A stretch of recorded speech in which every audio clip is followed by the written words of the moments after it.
Hey everybody, and welcome to Game of Thrones with Jay, Jack, and Nick. My name is Jay. I'm Nick. And you still hate the episode? And welcome to the show. Here we are wrapping up the series of Game of Thrones with Jay, Jack, and Nick. But we'll just preface it by saying this is not necessarily the end of the Game of Thrones podcast with Jay, Jack, and Nick, because there's more crap coming down the line. We're doing all the sequels they're doing. The prequels, right? Prequels. What's the next prequel coming up, Nick? I don't think they've actually set a date. I would bet it was because I know they're in production already, so I would have to say at least a year away. You know, but because the actors are starting to talk about it now, how it's completely different than Game of Thrones, and it's going to be interesting. So we'll see. I'll give it a shot. Is that how they actually says? Like, it's going to be completely different than Game of Thrones. It's going to be interesting. That's not. I'm sorry. I didn't mean to say it like that. But yeah.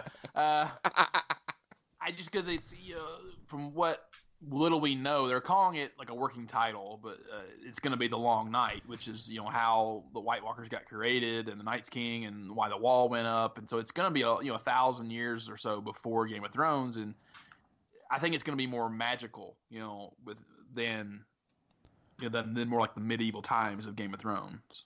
Mm-hmm. Yeah, because one of the big complaints was that we didn't really get any backstory of the Night King and all this kind of stuff. So, right. Is this show going to maybe they didn't do it in the final season of Game of Thrones because they're saving it for this show? Maybe. Right. But I've been thinking a lot about it since. I think a lot of people have. And the little things that they left out that should have been addressed, though. Yeah, you don't need to necessarily know the origin of the Night's King in Game of Thrones, but I do. Well, I'm saying there's a lot of things that they really just kind of crap the bed on, and like all the spirals, that they were showing the symbolism of the Children of the Forest and the Night's King, that was completely ignored. Just little things that really could have been like. I can get into this later in the episode if you want to talk about yeah, we should probably save it, but yes, yeah. But there's a lot of stuff that was could have been done. So maybe if they were saving it for these other shows, will that maybe solve some of those frustrations maybe with the lack of backstory and development in the final season that people had? No, I don't think the last season is redeemable in any way whatsoever. Well, wow. Well, we are here. We wanted to do this episode mainly because we did kind of an initial reactions podcast right after. I wanted to hear Nick complain. The final episode. Well, you want to hear me complain? You come to the right place. And right after the episode aired, we did it live for our patrons, and we wanted a chance to also talk about the final episode, maybe the final season, when we've had some more time to digest it and maybe think about it and all those kinds of things. So it's not as raw, if it is that way for some people, and also give time for some more feedback to come through. So that is what we'll be doing on today's episode, as well as I think we all watched at least all, if not parts, of the Last Watch documentary that aired this past weekend. I watched half of it. I think it's just a bit. I have 30 minutes left. But I have Amazing Race, sorry. We can talk about that a little bit as well. And then, and possibly, what's coming next? What's down the pike? What's on the horizon? We had a question on Twitter. I said I would ask Nick. Well, let's save that for that section, right? Oh God. Okay. All right. Just remind me, because I just remembered. I told someone on Twitter. Yeah, I'll ask him. Well, let's we'll start with that, Jack, so you don't forget. But before we get into that, I want to thank people that make this show possible. Our patrons, especially Tack from Tokyo, Eckhart Richter, Maggie the Magnificent, Joanne with the Plan, Drake the Destroyer, and Ed the Creepy Mailman. Did I get everybody? Was that everybody? I think that was everybody. Sounds right. Sounded like 6. Yeah. And to all of our patrons, thank you so much. This season of Game of Thrones with Jay, Jack, and Nick would not be possible, as well as all the other podcasts on the Jay and Jack Network. It's not redeemable. You cannot. This podcast we have done has been terrible. Well, Jack, I know we cut corners on it. I'm telling you. Well, Wait till you see the documentary come out and see how hard and how much effort we put into this season of podcasting. We got the lady that cusses like a truck driver. Every other word is F you. Well, yeah, well, definitely. I'd pay to see that documentary. Well, for the people that give $50 more a month, why are you always late? we do the live show. We get to see us record one of these things live. So people kind of got that experience last week with our post live episode. So there's a little bit of that. Yeah, a little bit, kind of. All right, let's jump into this. Jack, why don't you ask Nick that question from Twitter that you got? Jen on Twitter at SugarFreeSweetie said, "Does Nick have a link to the article that says George R.R. Martin has finished books 6 and 7?" Oh, I put that up, I think, on our Facebook page. Yeah, you did. You did. The one with Sir Barristan? I mean, Sir Barristan. Yeah, he's the one that said it. And, it was controversial because apparently it was immediately people were like, no, that's not blah, blah, blah, blah. There's a lot of denying that's the case. So it's not true? Well, I mean, George R. R. Martin denied it, but I mean, he could easily, why would you admit it? But he was drunk. Yeah, because it makes sense. I mean, much time has gone by. It's been 8 years since the last book.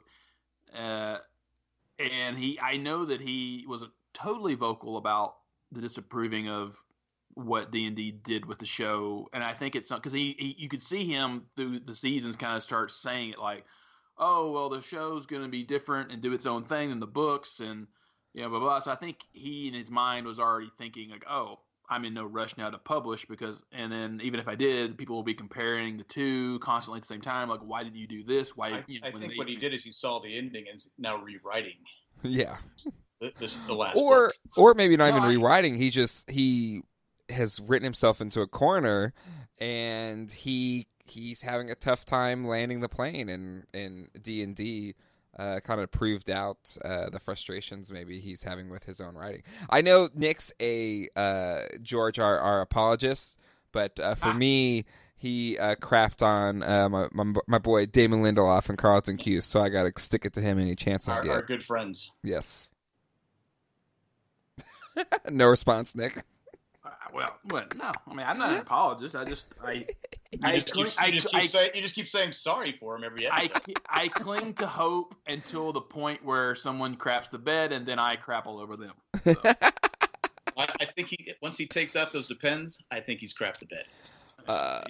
I mean, he told D&D what they needed to know: that Dany would go bad, that Jon would kill her, that Bran would be on the throne at the end. He told them how Hodor, what the meaning of Hodor's name. Well, then it's not. So then it's not D&D's fault. Well, it is in the fact that they had the key element. They had the key elements, and then they rushed it. And I think if you watch the documentary, you can see why they rushed it.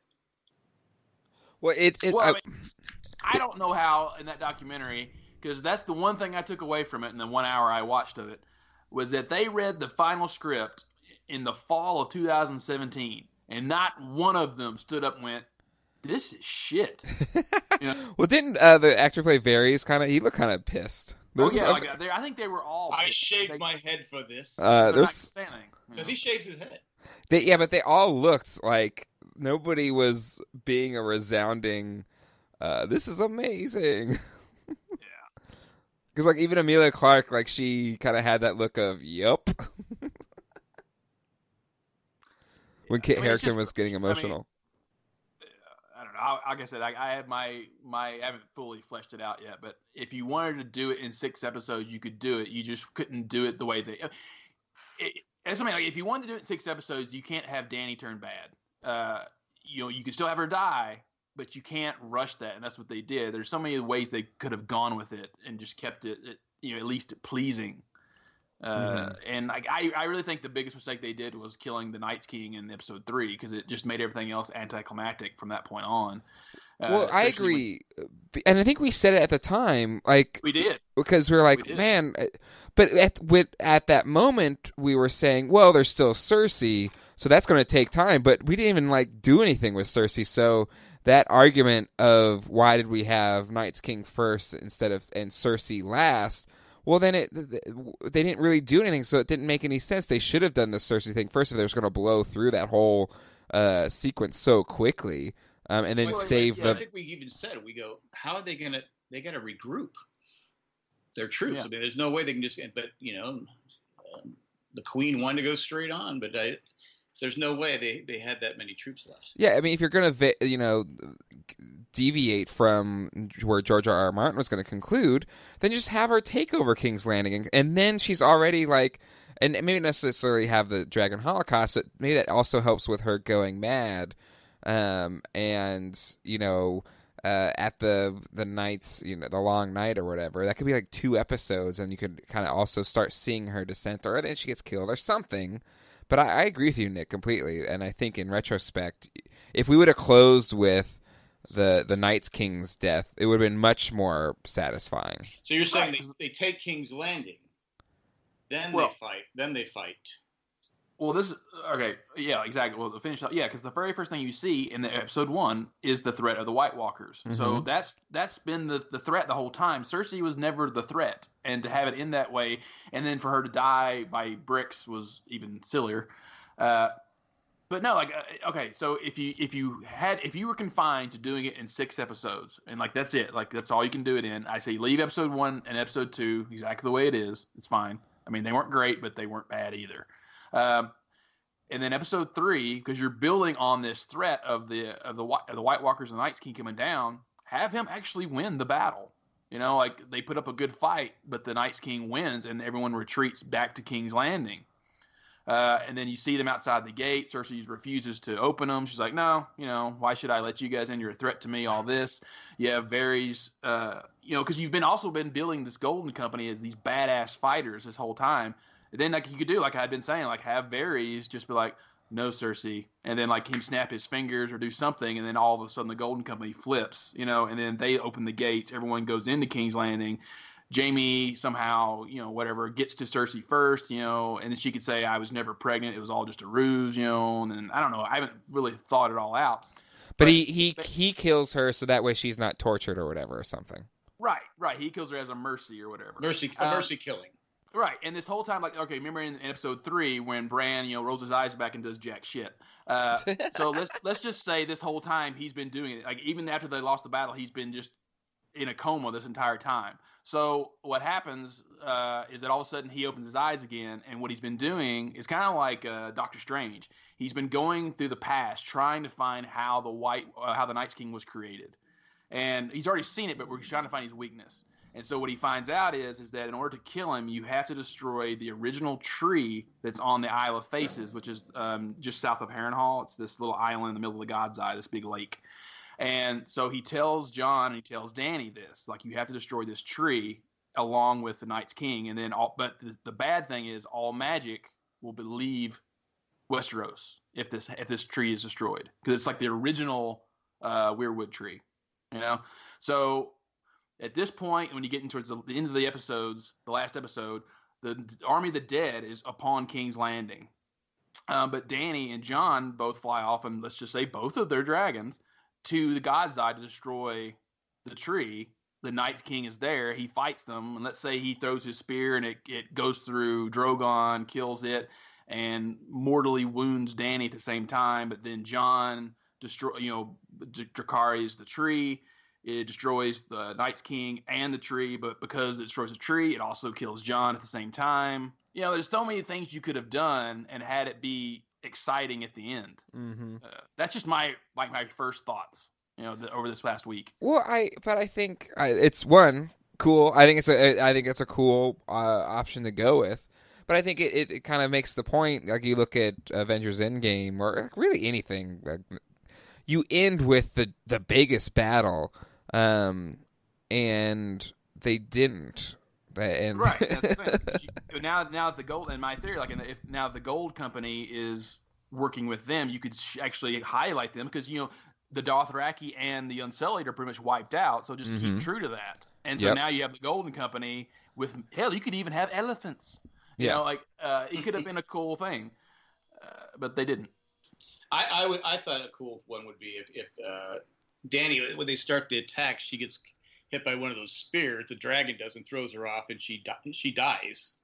And the dragon goes crazy and burns King's Landing. That way, people are happy that their hero, Danny, didn't destroy and kill all those innocent people. She dies a hero's death, and then Cersei. But Cersei actually put up a fight. Yeah, I mean, which was another complaint from people that Cersei didn't do anything. Right. So and the 1 week they couldn't figure out how to kill blow up the ships and all that other stuff. But the next week they could. Just got to hit their blind spot. I mean, there's a lot of silly stuff in it, and that's one of the big ones. There's like, you have her flying, and the scorpions take out the one dragon, and it's like, oh, but then the flea is 3 times, 4 times the size the next episode, and she wipes them all out in a few seconds. You're like, really? I don't know. There's so many things that are just silly. But I just think like, that, and then you still have Arya kill Cersei. I think people are pissed that Arya didn't kill Cersei. Oh, I think people are happy. I think they tried to please people and say, okay, she's going to kill the Night's King. Well, I mean, let's just go to Arya, who's my favorite character. She goes through all this struggle, all this training, and it's cool that she took out the Night's King in the show and everything. But what was really the point? Like, she didn't, disguise herself one time this season. She didn't, show any of her skills off. So you're kind of like, well, what's the point? And then even at the end of, when she's like, oh, what's west of Westeros? Couldn't Bran just go, oh, let me tell you real quick. It's called the Americas. Yes. Don't go over there because the germs on your body will wipe out most of the population. It'll be a genocide. Yes. Just stay put. And I mean, it's even with, I think we might have said this on the recap, the initial reaction, that they banished Jon because Grey Worm's whining like a little bitch. It's like, but he's sailing away. Yeah. Like, why didn't as soon as the Grey Worms leave, they go, all right, Jon, we were just messing with you. You can get up. Yeah. Well, that there's a couple of memes there of that where they're at the dock or whatever, and that joke specifically, and right. Yeah, it's. Well, okay. Let me ask this question then, and based upon just kind of discussions here. And Jack, I do want you to expand a little bit on your thoughts because I know you did like this panel on Crazy Hang TV, and I think it was maybe a little bit more positive tinge than it was Nick's feeling. It was a lot more positive. Than Which, this one. So I would like for you to kind of share your more positive viewpoints on this, so that we are including all thoughts. What are you trying to say? No, Nick, I love your thoughts and I think they're valid, but I want to also showcase other, fair and balanced, whatever that's supposed to mean. But do you think the show would have ended better if George R.R. hadn't have given him the endpoints, and they could have just ended it however they thought they could have ended it? Because if that was the thing that Nick or me? Both of you, Nick, but Jack, can you say something? But just if you, he wants the positive first, Jack. Well, if the problem for them is they just try to get to these endings in 6 episodes where there's no way they could have done it, would have been better if they didn't know, so that way they had to write out an actual story. And they could have done it their way, instead of going, okay, we got to make Danny go crazy in 6 episodes, and yeah, I see that. I even said on the Crazy thing, the panel thing, I said I see where people are complaining. I hear it, I get it, but for me, I was like, okay, it just wasn't the worst finale I've ever seen, and I go, it wrapped it up, and it didn't hurt its legacy for me. It didn't. I'll rewatch it again and again and again, and it didn't. But people that hated Lost, I'm never going to watch it again. I will watch it over and over again. BSG, but like say Dexter, no, that last season of Dexter it was terrible, so it ruined it for me. Terrible. But I mean, so do you think it would have been better for them to not have these endpoints that George gave them? Because now I think you almost also have to say, from George's perspective, he's going to want to rewrite the ending anyway, right? Like, I don't think he will. No? Okay. He's been quoted many times saying that, it's like it does make you mad when, if you're writing a mystery novel and, the butler is the murderer, and then someone comes up to you, when you're only 2 books out of 4 written, and someone goes, "Oh, it's the butler." It does bother you that someone figured it out, but you've also been setting up clues and little Easter eggs this entire time, and for all of a sudden you just to change midstream is damaging to that story. Now would the books be better because he can go 400 pages on Danny?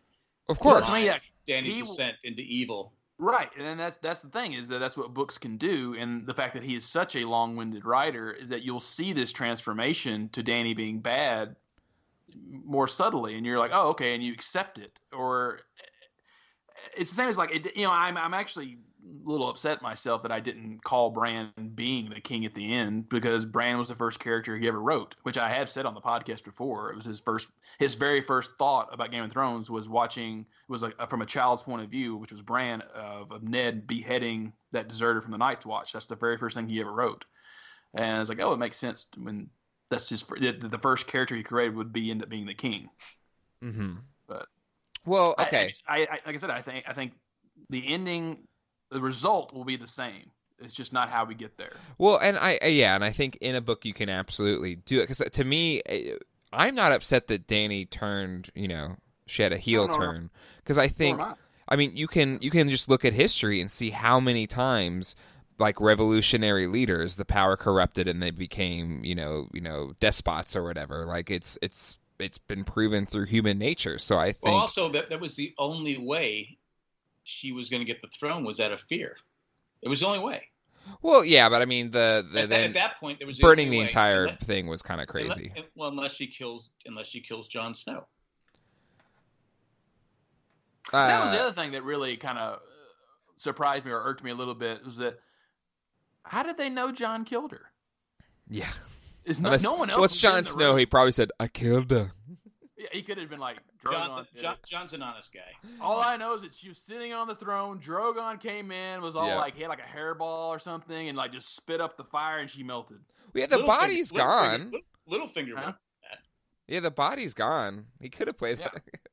But Jon doesn't lie. That was the other thing too about Drogon. Like, I think that's a meme too out there. Was like, did he just not want to kill Jon, or did he just go like, there's a sword in Danny, and that thing over there is made of swords. That's what killed her. No, he was saying if she can't have the throne, nobody can have it. Well, yeah, but it's also kind of silly to try and like project, inner machinations of a dragon. Right. I speak dragon, so I know. The dragon has thoughts on, Yeah, you can read it. You can see his. You can see his facial expressions. Down with the monarchy. Yeah. Yeah. I can tell. Some people can tell by just looking at you that you're lying. It's like the girl on Once Upon a Time. That was her gift. Remember, she could always tell when someone was lying. In fact, that people lied to her all the time. Yeah. So that's, to me, then I think the biggest fault here is George R.R. telling them the endpoints. Because I think he should have let them just make their own thing. So that way, if I thought that's what they were going to do. I think he only told them, like I said, just 3 or 4 very select things, and that was it. I mean, I agree. Like it probably would have been better, or I don't know, because their dialogue was pretty bad.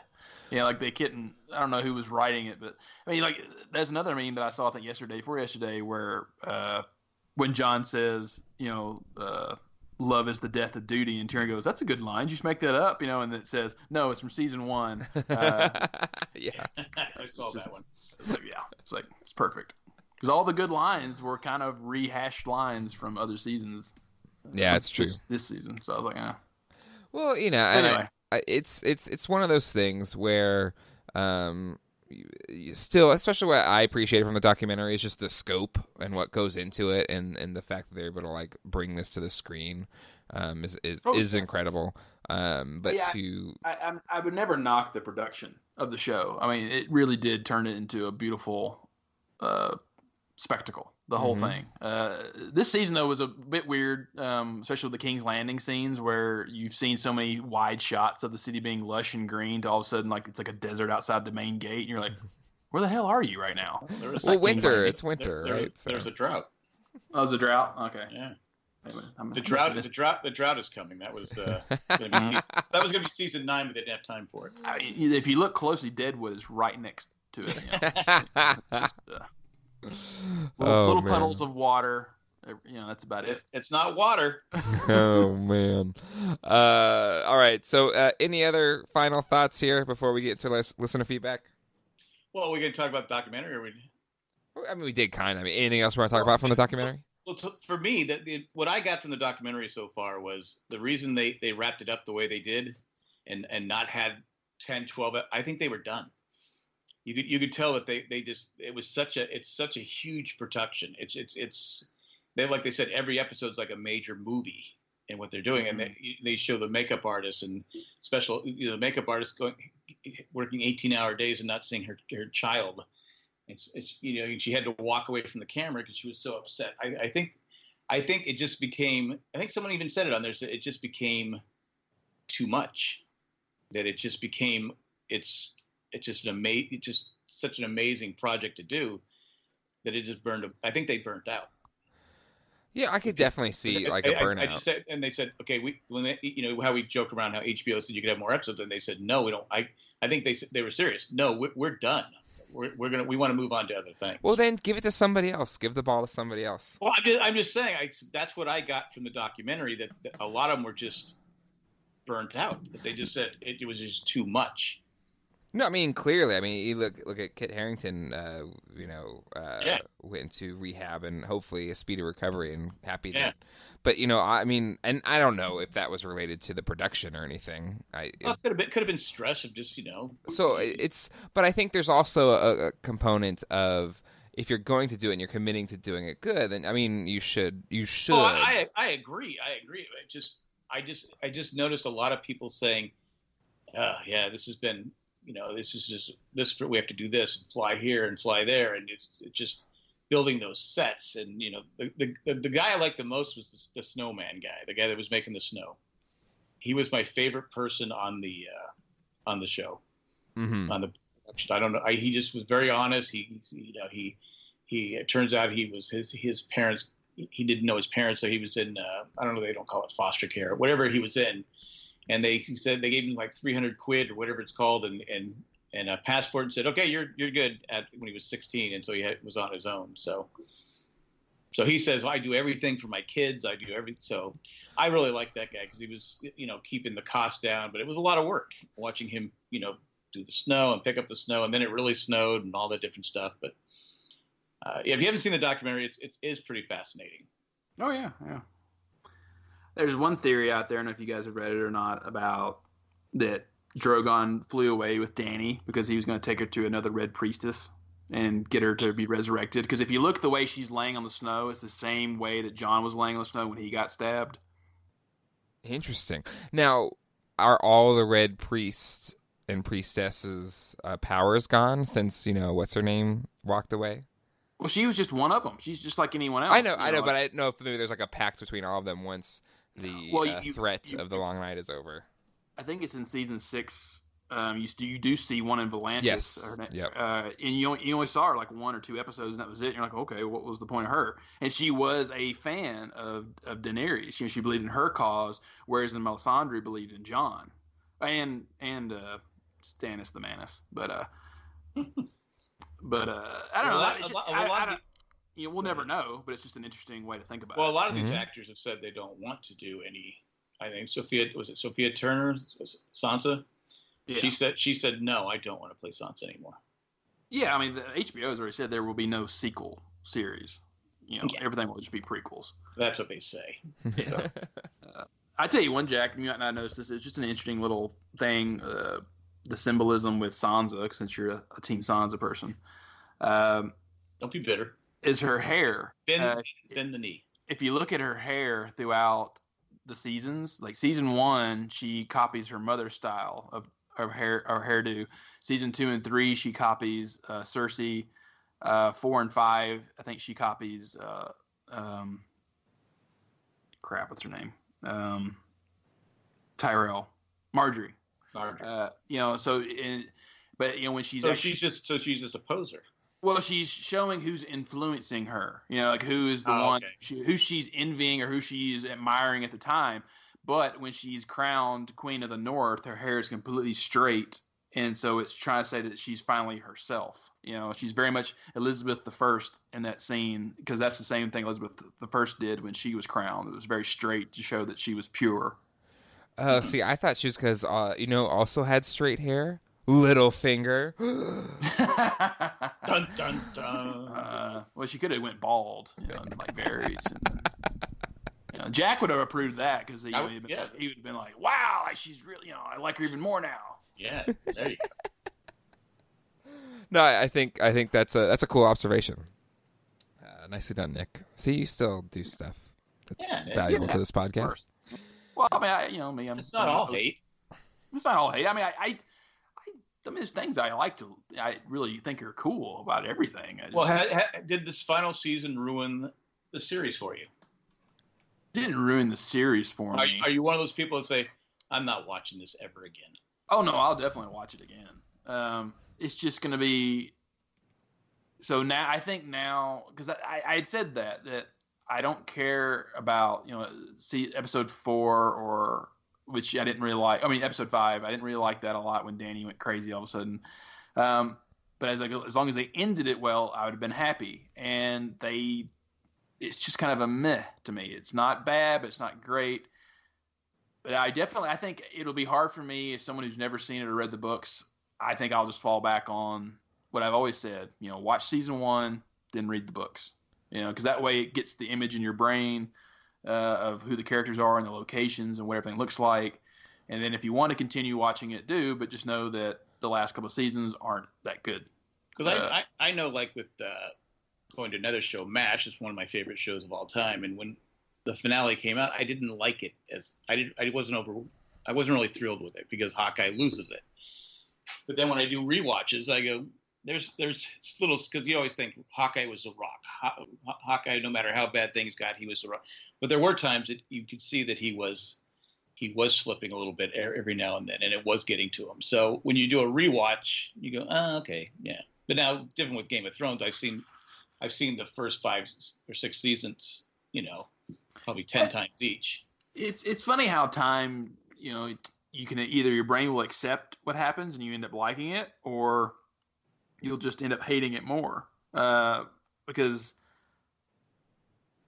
like, for example, I remember Star Wars Episode 2, when it came out, I thought it was okay, but the more I watch it now, the more I don't like it, just because of a lot of cheesy lines in it and things that I'm like, what were you thinking? I have always said that Episode 2 is the weakest of all the Star Wars films. But that's just me. Well, when you say the hardest thing for a TV show is the beginning and the end? Oh yeah, because you have to, You have to get people roped into watching it, because you only have a few episodes to do that, and the ending has to hit, or people are going to hate it.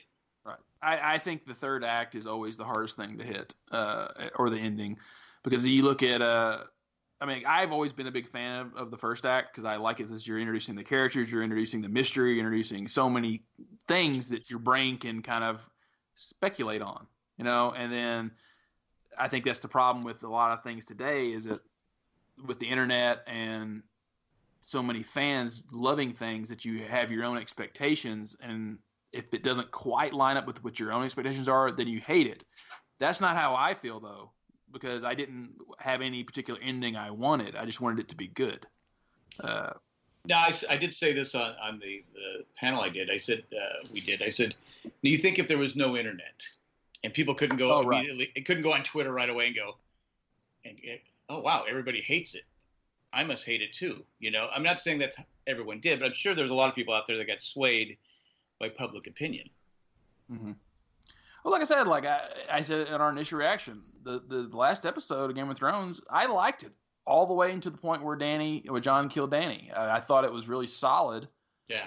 And then it just kind of was just tying up loose ends really quickly, and it was kind of like, okay, and like I said, it's just a meh ending to me. It's like, okay, you did what you had to do, and they did it the best they could for just a single episode. Let's tie everything up, because there's not many loose ends that are left other than just some of the mysteries. But maybe have 7 episodes have the last episode be the one where I think you need like 10. I think you need the full 10. Yeah, Full and 10.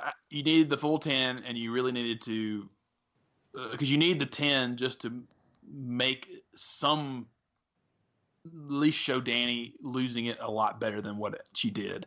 And there's so many things, like I said, like I really wanted to know what the spirals were about, and so many other things that they just never addressed in the show. And it's like, well, okay, what was the point of that? Like, and that's what I mean. Like, there's so many cool things they could have done with Bran, and they didn't. They just let him sit there and do nothing. And then, okay, you're king because you have the coolest story. You have the most interesting story. It's like, no, he doesn't. Yeah. Well, but remember, it's Tyrion that said he had the most interesting story. Remember Tyrion in that one scene, the week before this, I think it's the second episode. He goes, "Bran, tell me your story," or something like that. sure. And we never. Yeah. So why didn't they show it? Then it would have made more sense. That's what I'm saying is that they put that in there for us to remember. Oh, that's right. Tyrion had a long talk with Bran. Yeah, That's but why he knows the story. But it failed because it didn't actually make us believe he had the best story. I also think a lot of people forgot about it. No, I didn't forget about it, but they didn't do anything with it. Sure You had a human flashback machine, and you didn't use it to make the story more compelling. Like, you had this really cool mechanism, and look at how it worked when we finally got the reveal of Jon Snow's parentage. Like, there's so many cool things they could have done.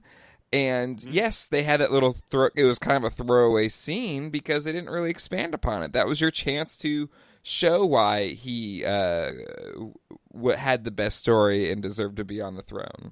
Right. I mean, and that's another thing that they kind of wasted as well. It's like you have this mystery of who is Jon's parents building up, because you even have Ned there telling that in the first or second episode, like, next time we meet, I'll tell you about your mother. And so what's the point though at this point? So the only reason now for Jon to have learned who his parents are is just to potentially make Dani go crazy. That's it. So what's the point? It was the waste. It was like, what's the point of the whole thing? The whole Robert Rebellion was based on that. So that's, I mean, it's little things that will just bother me, and just the way that they sloppily just didn't answer or do things that they could have.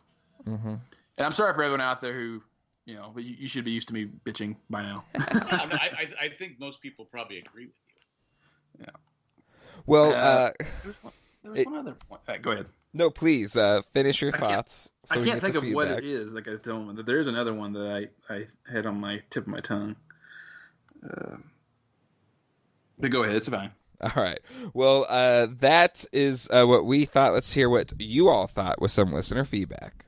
But before we get into listener feedback, let's have a quick commercial break. Listener feedback. All right, it's listener feedback time. We've got some... I'm having deja vu. No, I messed it up. I didn't even say it properly the other time. But anyway, we are going to jump into some email. This first one is from Jennifer from NC. I've been trying to think of another redemption story where a feminine character goes from being happy in a privileged position, gets knocked down, and climbs their way back up without the help of a man. I say feminine because it could be cool to see a feminine male version of a story as well. Please know that I'm not saying being feminine is preferable, but femininity is usually paired with helplessness. I'm thinking of fairy tales like Cinderella. After being sold, traded, abused, tortured, and raped by Ramsay so bad he only kept her face from being damaged, Sansa is definitely not wanting a Prince Charming anymore. Male redemption stories of privilege are common. There are many in the sports category. Marvel certainly has them. Doctor Strange, Iron Man. In the Marvel Universe, the female characters struggle, but they get their powers by accidents. They aren't earned. In the same way the male characters are. Usually female characters who rise up are portrayed as scrappy fighters. But I can't think of a story where a character comes full circle. I also like that she's contrasted by Dani, who after being reluctant to be married off to Drogo, comes around to seeing marriage as a way to climb up. That's why she left Dario. Dani also was gifted her powers through birthright, while Sansa didn't acquire her skills of manipulation and ability to read a room because she is a Stark. I will say I hate that D&D wanted to make their relationship a girl fight instead of seeing two leaders who disagreed. one who wants her people to be independent and one who wants to rule by any cost. It's like they couldn't bring themselves to pass the Bechdel test, so they threw Jon in between them. Sansa's story starts out as a careful what you wish for story, then changes to the story of survival and redemption and growth. It's also a story of learning empathy and appreciation for what she once had. I love the scene of her in the snow when she sculpted a model of Winterfell because she wanted to remember. She said she had been a fool for believing in the songs and stories she loved. It's also the story of a changed worldview. Her relationship with Arya changed as well. She's accepted her for what she is now. All that said, I don't find Sansa necessarily good, but I like her story. However, at this point, I wouldn't be surprised if things go totally sideways in the last episode, and I agree with everything I just said. The writing has gotten that bad. So this email was before, but I feel like she would be really pleased with how this ended for Sansa. I would think so. Yeah. I mean, everyone but Nick. I can't think of any story off the top of my head that she's kind of wanting. But I've thought that from the first time I read the books that Dany's story was Elizabeth, because like George R. R. Martin's inspiration for a lot of this is English history. And so I always thought Dany was Elizabeth I, but clearly by the end of this, Sansa is Elizabeth I, and that like what Jennifer's saying, and that Elizabeth I decided to be the Virgin Queen because they kept trying to get her to marry people for alliances, because like, oh, it would make your power greater, if you have a kid, then your reign is secure and all this. And Elizabeth finally just said, hell with all of you, and I'm married to my country. And that's kind of what the ending that you got with Sansa, that she wanted just a strong, independent North. So, I mean, I like Sansa's story. I just see. Well, I mean, we all know you hate her, so you don't have to change it now. I don't hate Sansa. I don't hate Sansa. I detected a lot of hate. I just am cautious of Sansa because I see. You don't trust strong women that didn't need a man for their redemption story? Gosh. You said it. I said it. You said it, not me. No, it's just. You said it. I said it. Yeah. No, I just see a lot of Cersei in her, and I think that. It just depends on, if you had another season. Well, Cersei was a strong woman. She just was evil. She was, but it was, and Sansa's not evil, but that's the thing. Their stories are so similar in that Cersei knew that she was the smartest of Tyrion and Jaime, but she was never taken seriously by Tywin. Well, she was more like her dad. Right, she was like her dad, and she wanted her dad's respect so badly, and never got it. She was more cutthroat. Right, and you think she was smarter than Tyrion? I mean, that's debatable, but she believed she was smarter than Tyrion. She thought she was she wanted respect. Well, with how Tyrion was written the last couple seasons, definitely. Okay, but the first few seasons. Right, and that's what I mean, is that she wanted that respect, she wanted that power. She wanted to prove to everyone that she was the smartest and the best person to ever rule the Seven Kingdoms. And Sansa is very similar. Sansa came like what Jennifer said. She was the naive one who just wanted to be queen and have the and the romance and all that. Well, because that's what she was taught. That's what she was taught. Yeah. But you see the same thing with the influence from Littlefinger and everything else, that she becomes more manipulative. She learns to play the game. And so that's what I'm saying. Like, she's not be as evil as Cersei, but I can see her going that same route. Like, anyone questioning her motives or her decisions, she's gonna not react to it kindly, because you see how many times she undermined Jon. She was fake undermining Arya. Well, but Jon was not.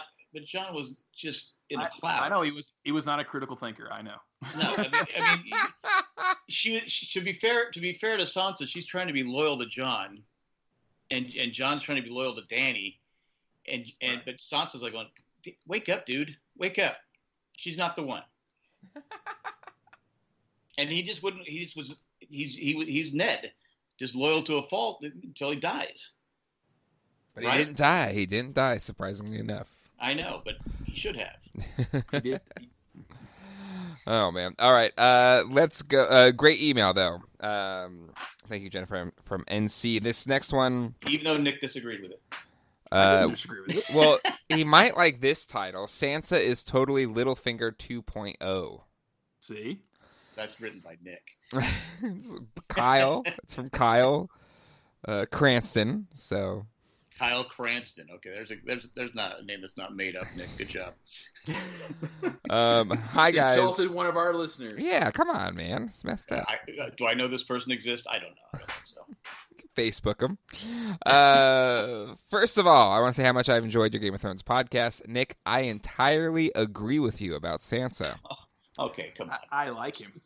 Come on. And everything she went through. I understand people wanting Sansa to have her happily ever after. However, can we please talk about the fact that she completely screwed over Jon by telling Tyrion his secret, which is definitely one of the things that pushed Dany over the edge.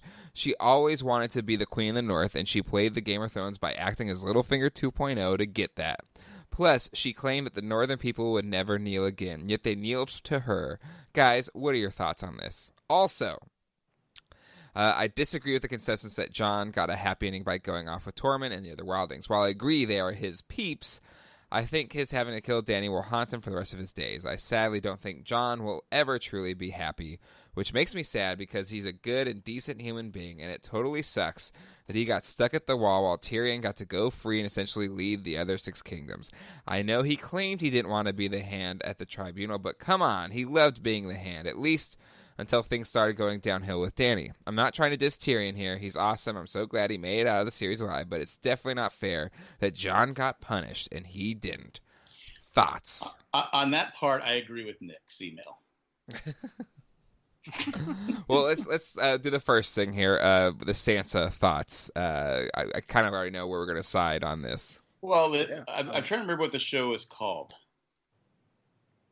which it's called Game of Thrones. So Sansa played the Game of Thrones to perfection. So Jack's taking the Survivor approach, like, what's in the title? Did she do that? She's the Queen of the North. Fair enough. She won it by default. She's the only one left standing. Oh, that's offensive to Bran. Jeez. Yeah. she was the best lot. To be honest with you, I still say she should have been on the Iron Throne, but well, it's gone now. I think my favorite comment that I've read from someone was like, "Who the hell wrote this last episode? Was it Caitlin Stark?" It's like she's happy. Like 2 of her kids are wearing crowns. One's out, finding her journey, and the bastard that she hated all along got banished again. It's true though. It's true, yeah. That's a good joke. Thoughts about the frustrations that Jon kind of got shafted? He did in a way. I mean, I said, like, that's what I've said, is that why did he have to go at all? He didn't really have to. As soon as Grey Worm was gone, who the hell cares? He put the coalition together to, again, I keep putting this out there, that, defeated the White Walkers. Why is he being banished? Yeah, it's silly. Yeah. Absolutely silly. He killed the queen that was mad. Yep. That killed innocent people. And you're telling me the Unsullied, they also knew that Tyrion, went against their queen, but they were perfectly fine with him, like, essentially setting up what was going to happen. I mean, it's kind of silly. Yeah, because he killed the queen because of what Tyrion said. Jon was protecting his sisters. That's what I believe. Jon, when Tyrion and Jon had that talk when Tyrion was locked up, I don't think Jon was going to kill Dany at that point. I think it's when he pointed out that your sisters are in danger. Well, I mean, there's a lot of decisions in it too, but the fact that she was saying, that no one else gets it's not, they don't get a choice. She was in those words, she was basically being a tyrant, which she was out to destroy. I'm here to set people free, but yet those same people don't get a choice. Mm-hmm. She got corrupted. Yeah. Well, again, yeah, that's what I say. I think the power corrupts line works. They just didn't take enough time to get there. They just went that she snapped, which is kind of lame. All right, next email from Brad, titled "The Truman Show Ending." So this is the no kidding summary of our finale viewing experience. Episode ends, about 20 seconds of silence. I say, The wife says, "Well, I'm going to bed. I have to get up early tomorrow." We built up to that moment for 10 years. You debated what ending this was for a television show. How I talked about It could be the Seinfeld ending, etc., etc. I say it was the Truman Show ending. Truman turns and says, "In case I don't see you, good afternoon, good evening, and good night." Bows, walks through the door in the side of the dome. This is followed by some momentary fanfare, and then the two security guards say to each other, "What else is on?" Not the bang I think anyone's expecting or hoping for. Thanks, guys. And what are you covering next? Brad. Thoughts there? It does kind of go. It didn't leave a lot. I know a lot of people have had, because people were done. They just said, "Eh." Watch Chernobyl. Yeah. I needed some cheering up. Well, you also asked, what are we covering next? Well, we are going to this podcast will still cover the prequel series, as long as it's not horrible. Fear the Walking Dead, anybody. So we will still be podcasting. And then I believe we're doing a Watchmen podcast, hosts still to be determined.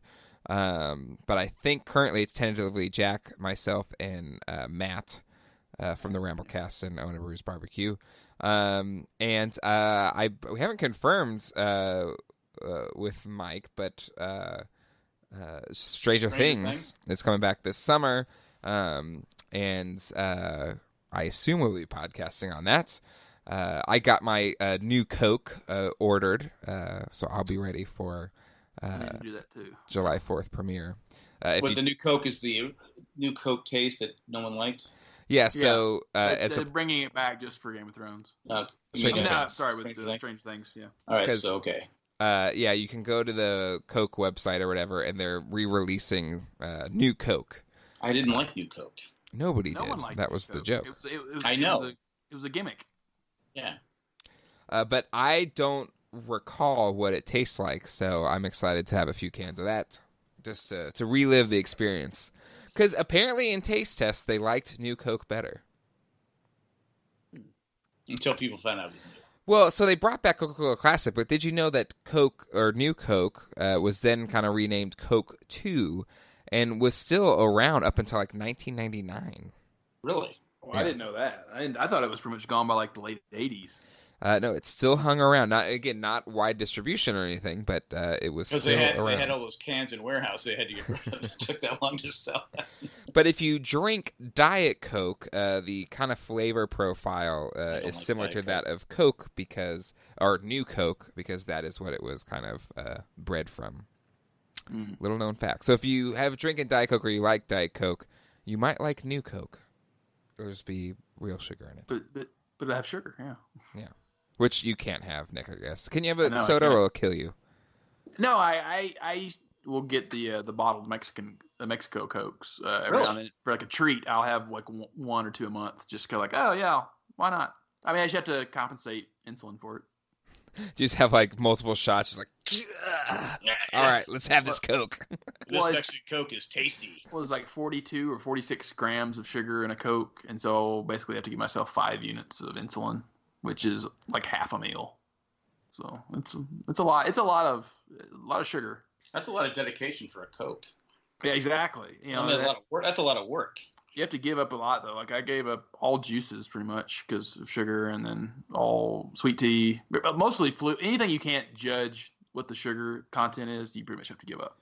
Well, I mean, it's tough. It's got to be more tough for a Southerner, just because you guys put sugar in everything. Yes. Everything. It's either fried. No, I don't even like tea. It's either breaded and fried, or just gobs of sugar. That's right.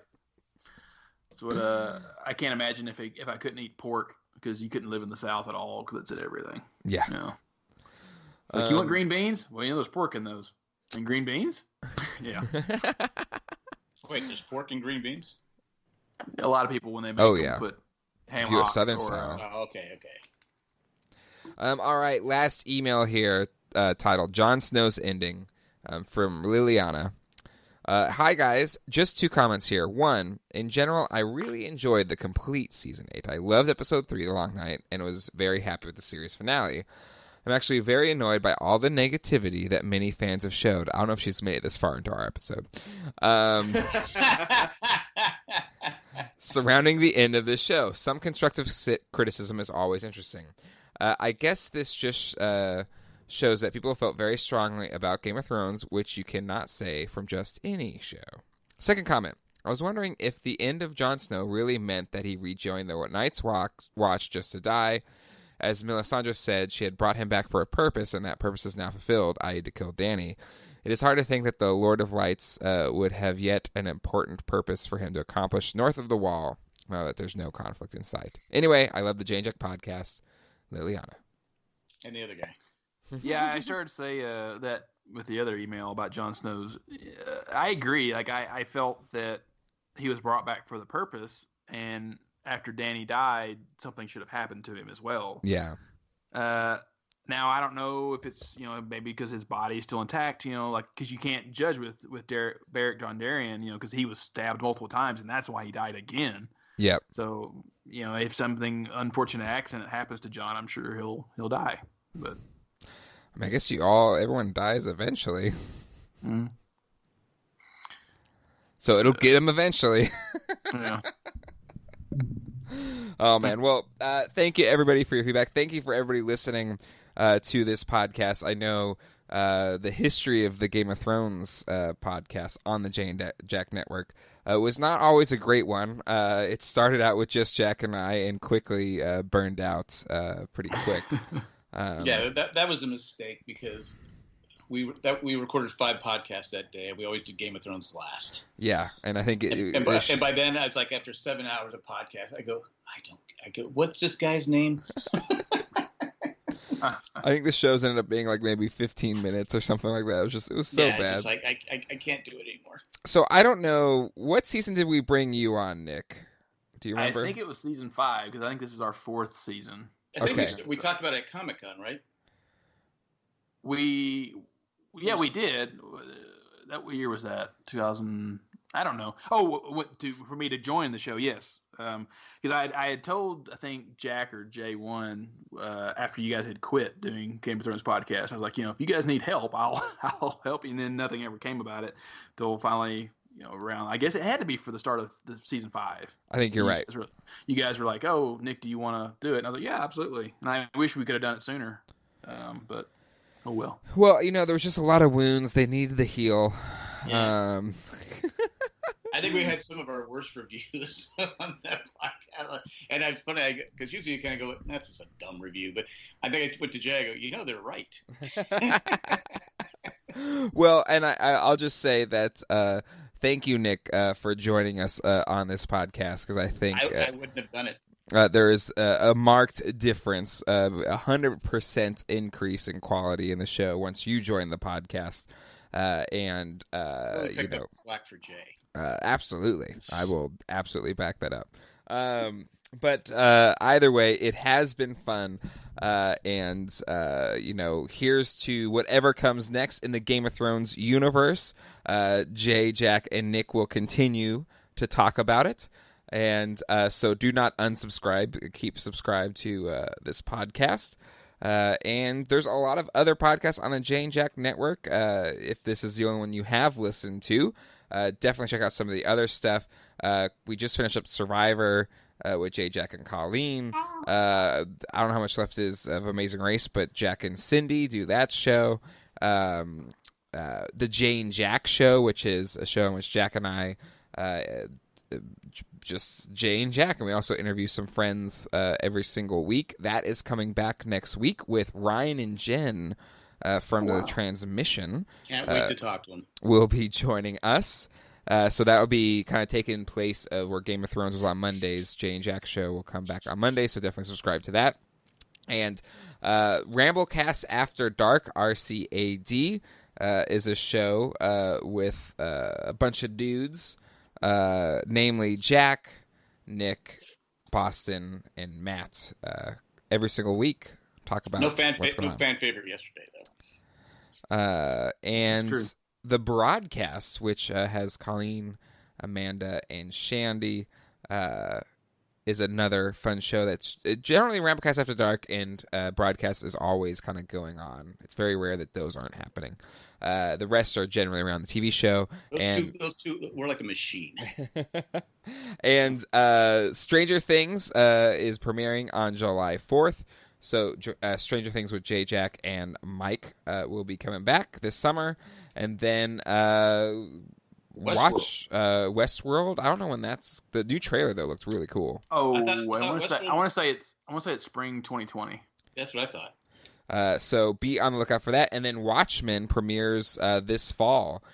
So there will be a podcast for that as well. All right. I think that wraps it up, guys. Anything else you want to say as we close out this season? No, it's been fun, guys. I'm gonna miss it. Well, again, it's not going away forever. Whatever this new The Long Night or whatever comes out, we'll be here. When's it supposed to come out? Anybody know? No one knows. Yeah, maybe a year from now. Who knows? I would say a year from now. Yeah. So you may see us in a year. Until then, there's gonna be a lot of Jay and Jack podcasting that you can listen to. Actually, I think Owen and Brews Barbecue is our Star Wars podcast, which Nick, you are a part of. And with the Disney Plus app coming out and all the Star Wars specific shows, my guess is, I don't know if you guys have the time, but that show will pick up as well in terms of releases. That'll get kicked into overdrive. Yeah, because normally Owen and Brews is just when we want to talk about Star Wars, and but with all the new content that's going to be coming out over these next several years, yeah, I would imagine Matt and I in particular will be very busy. And they have hats. We do. I have not seen it yet. It's pretty cool. Wait, they have hats? What? Matt ordered hats. Oh, cute. That's awesome. All right, that is it. We'll see you all next time. Hasta luego, and goodbye. Vala Mogulis. Bye.